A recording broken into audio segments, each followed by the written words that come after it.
আপনারা দেখতে পাচ্ছেন যে ময়মনসিংহ শহরে যে গ্যাস না থাকায় মানুষ সাধারণত ভিড় করছে এবং তারা বিরিয়ানির জন্য মানুষ বিভিন্ন হোটেল রেস্টুরেন্টে আসছে এবং তারা বিরিয়ানি নিয়ে যাচ্ছে।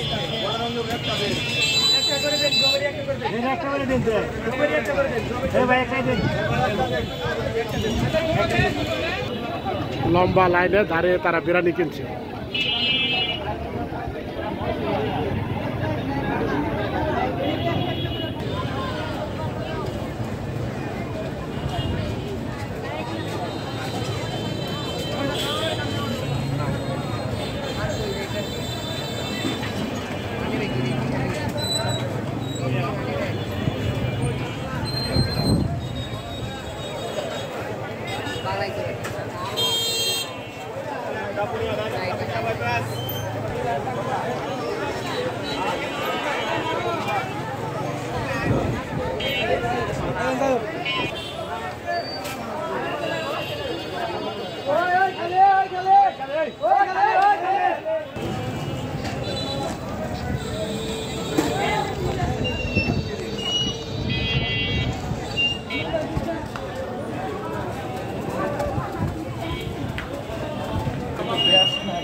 বাসায় গ্যাস নাই, এর জন্য খাবার চলে আসছে।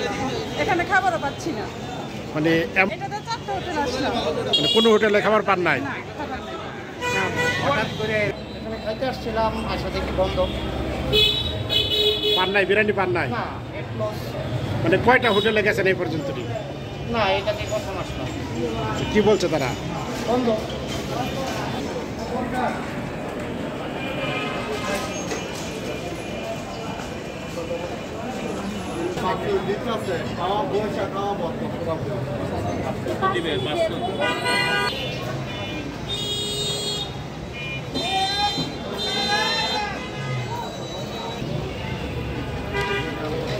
ভাই কত দাঁড়ায় ফেলেন?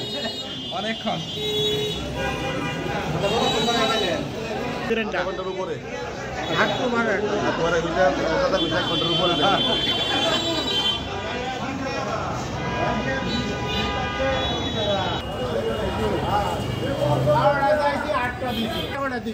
আচ্ছা, কয় প্যাকেট আসছি?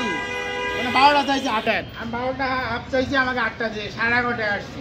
আচ্ছা, একটা জনগণের ভোগান্তি। মানে ফ্যামিলি পার্সন, 12 জন ফ্যামিলি পার্সন, ভাগ যুক্ত করে সবাই খাবো।